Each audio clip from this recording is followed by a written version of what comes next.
भारतीय कृषि की पुरातन परंपरा, जिसे पराशर ऋषि ने प्रारंभ किया था, हम ऋषि कृषि के नाम से जानते हैं।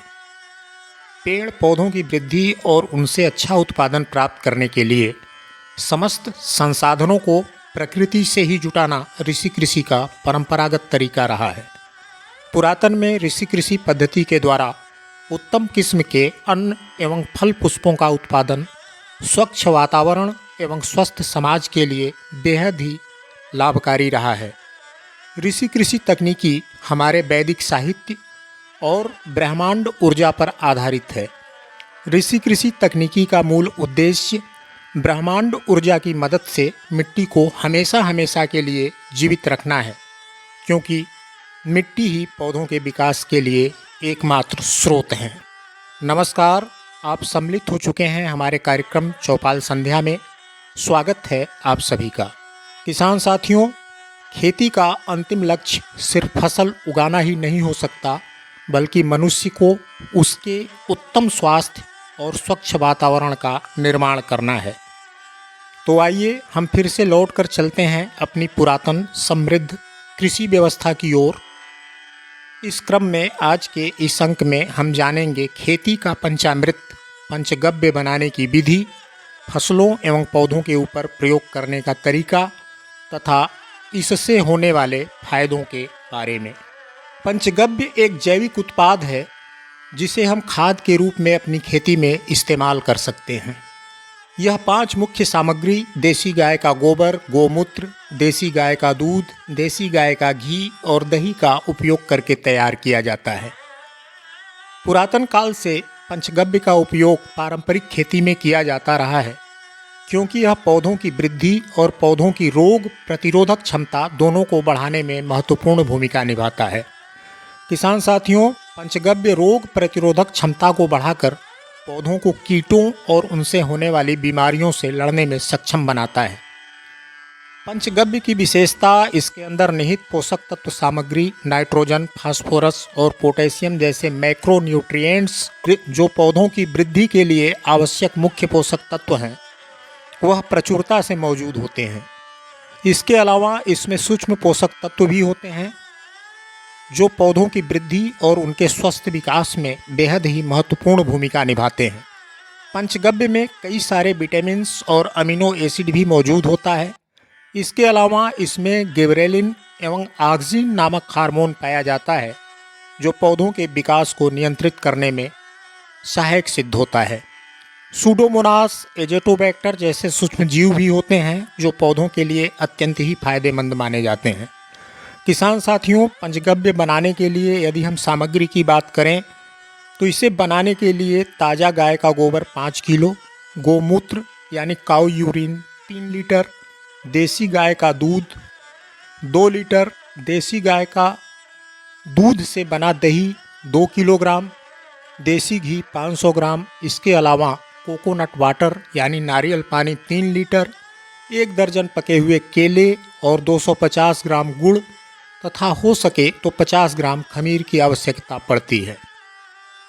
नारियल पानी और गुड़ का उपयोग इसके अंदर हम किण्वन प्रक्रिया को सुधारने या इसे तेज करने के लिए करते हैं। नारियल पानी इस मिश्रण से आने वाले दुर्गंध को कम करने में भी मदद करता है। अभी हमने सामग्री की बात कर लिया है, अब पंचगव्य को कैसे तैयार करते हैं इसके लिए बात करते हैं। स्टेप 1, सबसे पहले 5 किलोग्राम ताज़ा गाय का गोबर और 500 ग्राम देसी घी लेकर एक साथ अच्छी तरह से मिलाते हैं और इसे हम 4 दिनों के लिए अलग गर्म छायादार स्थान में रख लेते हैं।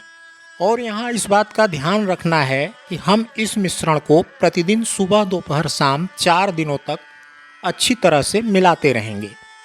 स्टेप 2, अब एक 25 से 30 लीटर का प्लास्टिक का ड्रम लेकर उसमें 3 लीटर गोमूत्र, 2 लीटर देसी गाय का दूध, 2 किलो दही, 3 लीटर नारियल पानी, 1 दर्जन केले का गूदा पेस्ट बनाकर एवं साथ में 250 ग्राम गुड़ 1 लीटर पानी में घोल बनाकर छानने के बाद इन सभी सामग्री को एक साथ अच्छी तरह से मिलाकर इस मिश्रण को भी 4 दिनों के लिए अलग गर्म छायादार स्थान में रख लेते हैं और प्रतिदिन दिन में 3 बार किसी लकड़ी की सहायता से अच्छी तरह से मिलाते रहते हैं।